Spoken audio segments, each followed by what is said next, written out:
à mesa da presença da Secretaria de Educação do município. Prazer estar aqui contribuindo com esse debate. Companheira Marilene, dirigente da PLB, também Semacan, companheira Conceição. Diz assim, eu tenho uma limitação, porque pelo que estava previsto, nós iremos começar 8h30, né? O que ia ser agora, e o meu, eu vou ter uma reunião com o governador às 5 horas da tarde, 4 horas tem uma audiência com o secretário de Educação do Estado da Bahia, em Salvador, e meu voo está previsto sair 14h. Então, a gente combinou que, como tem a estrada de Itabuna e Ilhéus, só está passando uma pista, e então eu fiquei de sair daqui às 11 horas. Só teria 10 minutos para falar. Mas é assim, em primeiro lugar, eu queria aproveitar a ocasião, dizer que a Alice falou um pouco sobre o Plano Nacional de Educação. Vocês têm em mãos uma cartilha elaborada por o secretário sindical, licenciado em Brasília, da CNTE, e nós elaboramos uma cartilha sobre o PNE.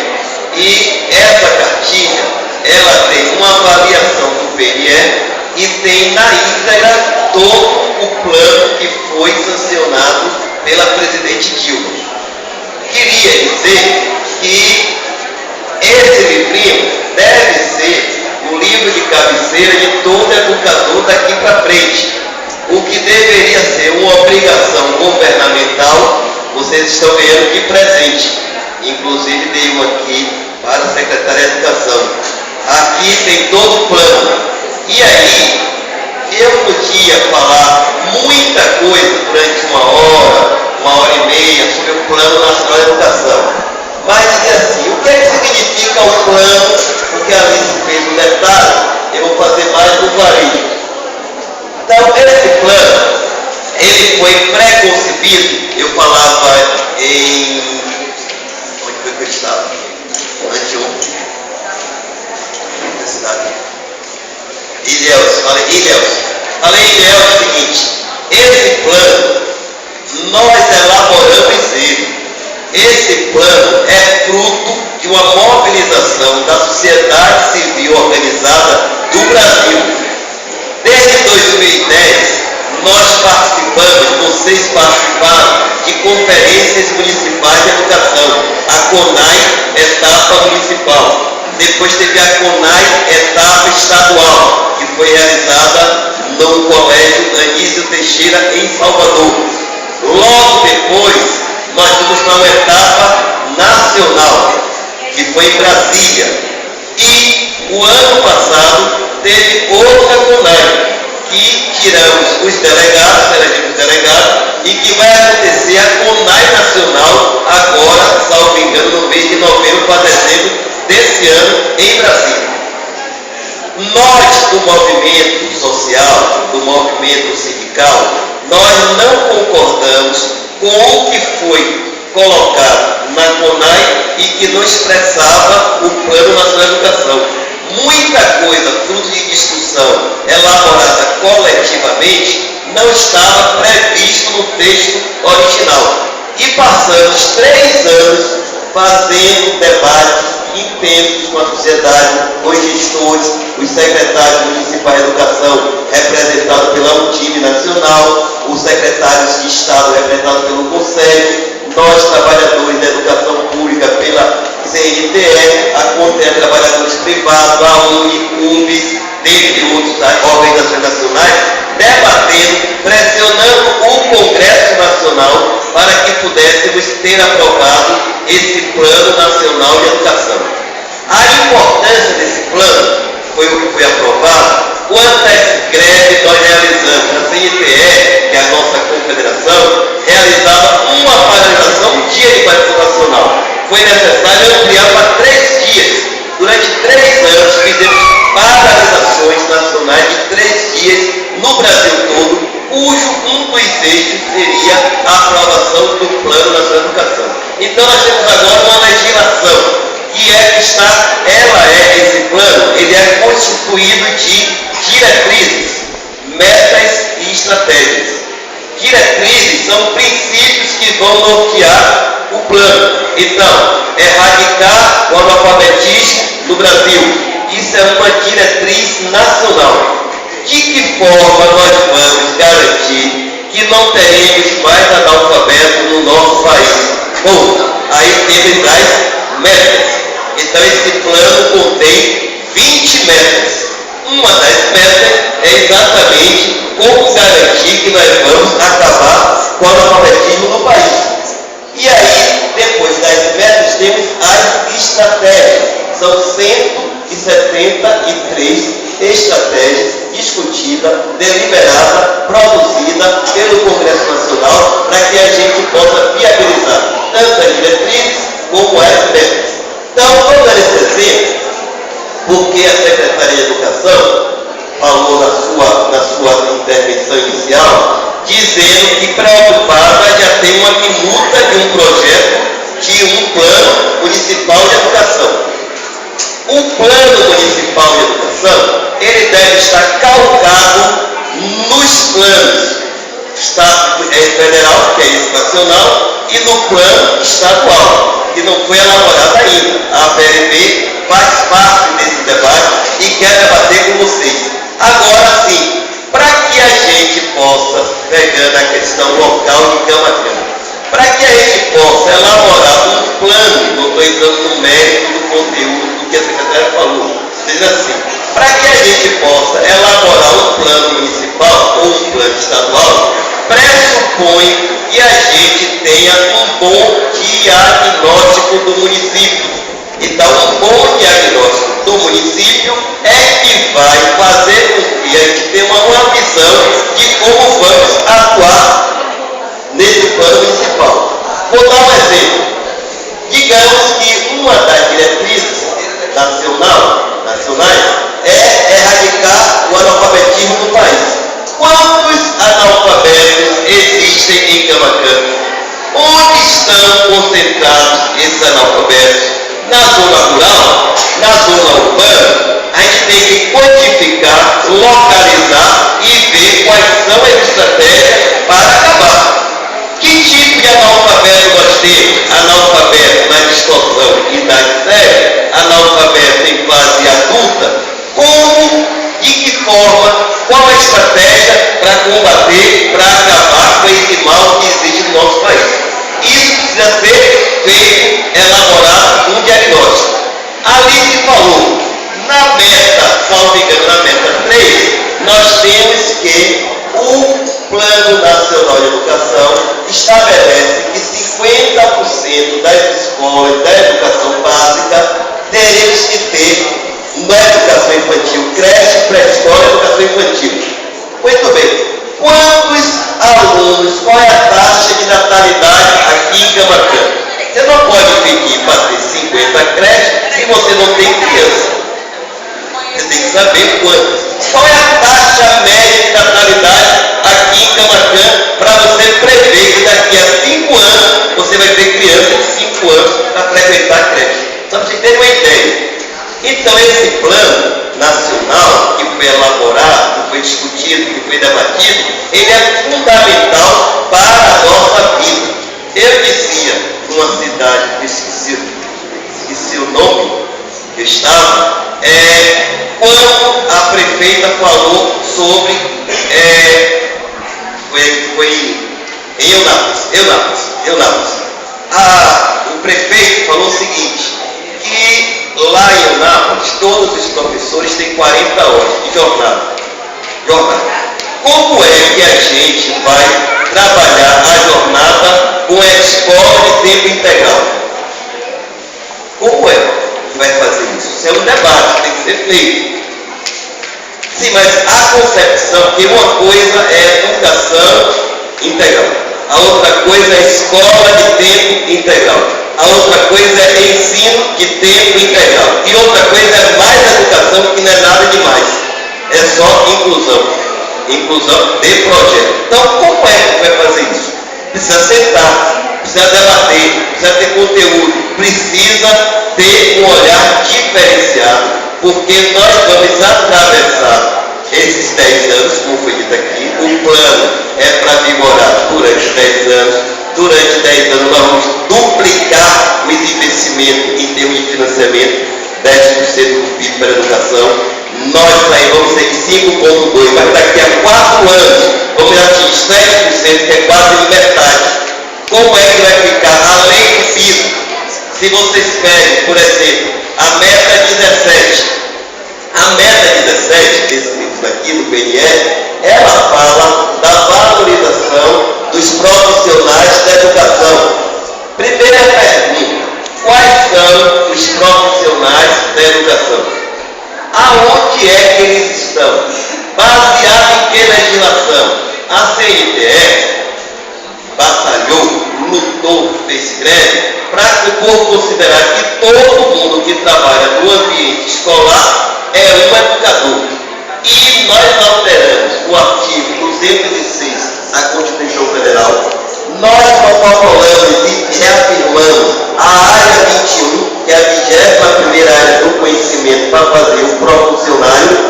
Nós alteramos as diretrizes nacionais da carreira, e quem diz exatamente quais são os profissionais da educação é exatamente a LDB e a legislação complementar, que o plano vai ter com o PNE abarca aqui.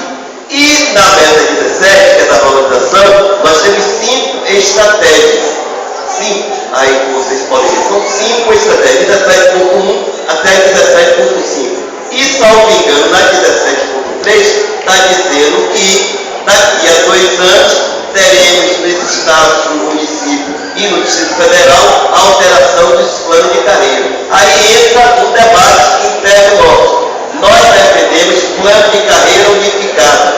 Muitas prefeituras não entendem essa concepção, mas está garantido aqui que o plano será para os profissionais da educação. E quais são esses profissionais da educação? Professor, coordenador, supervisor, profissional, todos esses que têm uma profissão regulamentada em lei terão direito a construir um plano de carreira. Eu estou falando rapidamente porque, assim, eu acho que nós temos que valorizar. E o que a gente vê ali no corpo, quando a gente pega, porque o plano prevê que, não sei se vocês sabem, a secretária deve saber, que o Fundeb, que é a fonte de financiamento da educação, vai acabar. E tem que ter algo no lugar. E o que é que a gente vai colocar no lugar? Quem está discutindo isso? Como é que vai se dar essa colocação? Porque nós temos um capítulo na lei 9394/96, que é a LDB, que diz que os profissionais da educação seriam valorizados com piso salarial, gestão democrática, carreira, essas coisas. Só que de 96, que é a LDB, até 2008, passaram Sarney, Itamar, Fernando Henrique e nunca teve um piso. Teve piso, fruto da mobilização dos trabalhadores no governo Lula em 2008. Só que a lei do piso, até hoje, a lei do piso tem 2 questões. Uma, do valor mínimo, a lei do piso tem uma importância fundamental, porque ela diz o que é piso e o que é teto. Piso é o início, teto é o final da carreira. Ela estabelece essas 2 questões. Só que a maioria das prefeituras não estão cumprindo. Então, nenhum professor no Brasil, para uma jornada de até 40 horas, com formação em nível médio, poderá receber de vencimento base menos do que R$ 1.697. Isso é a lei do piso. 62% das prefeituras não cumprem. E o que é pior? A lei do piso estabelece a reserva técnica da carga horária. E para a gente é uma questão de qualidade de vida e valor estratégico. Eu sou professor da rede estadual, secretária. Nós conquistamos todo professor da rede estadual que tem uma jornada de 40 horas, só fica em sala de aula 26 horas. Nós conquistamos depois de 115 dias de greve. O que acontece na maioria dos municípios da Bahia?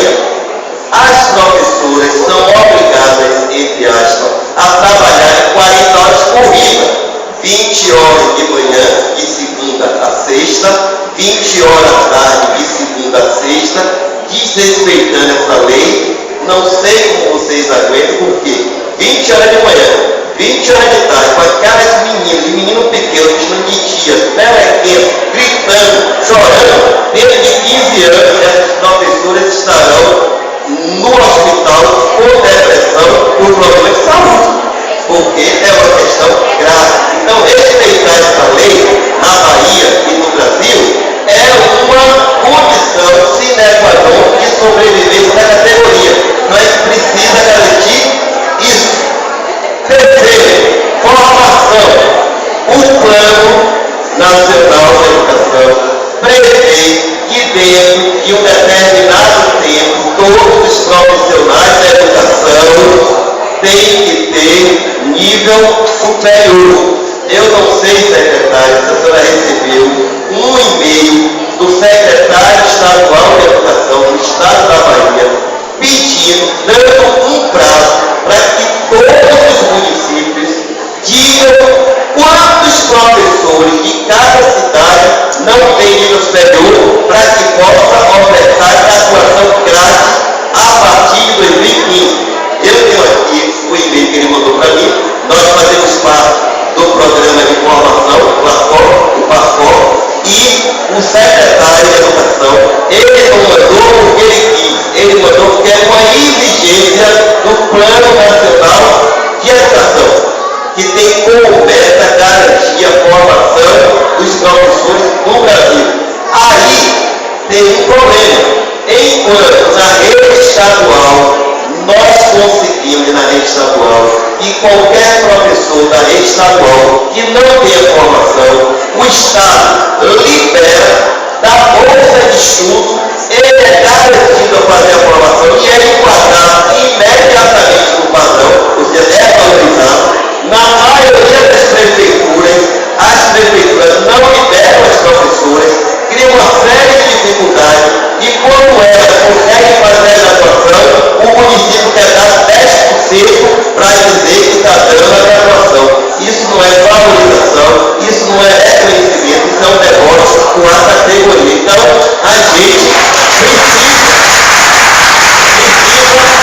fazer isso, discutir isso daí. Então, eu podia falar muita coisa, acho que Conceição, vamos ter palestrantes aqui à tarde, Olívia, Valdice, Noil está vindo de Ubaitaba, Noel está aqui, Daniel de Itamaraju, que poderia, porque essa cartilha que vocês têm em mão é um tesouro.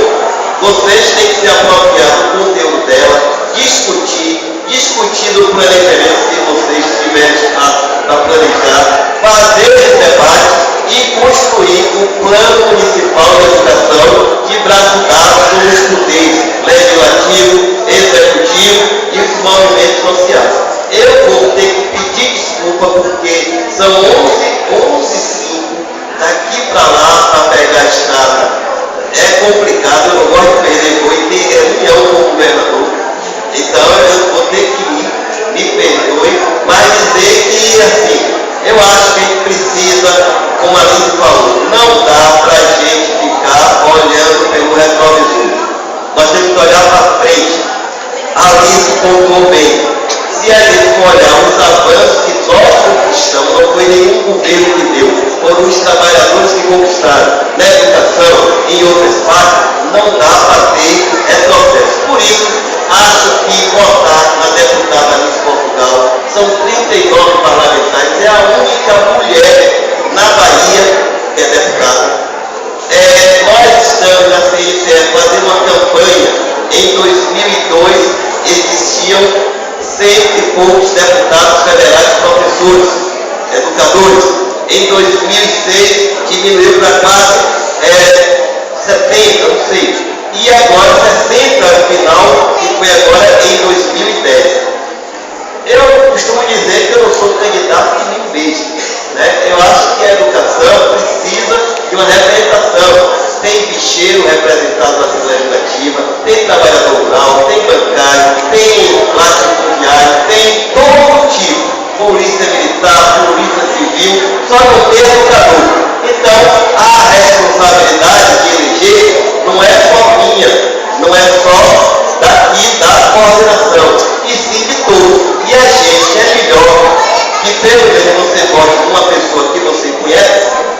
porque aquele que vem aqui compra um voto só aparece de 4 em 4 horas. Então, gente, eu queria agradecer, dizer que sinto muito, estava previsto falar 1 hora e pouca, mas infelizmente teve esse atraso, que é normal, mas estou à disposição.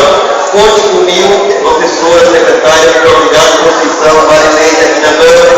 Viva a luta, e a luta continua, e vamos para frente. Nós gostaríamos de agradecer ao professor Rui, a deputada Alice de apoio. Nós faremos agora, nós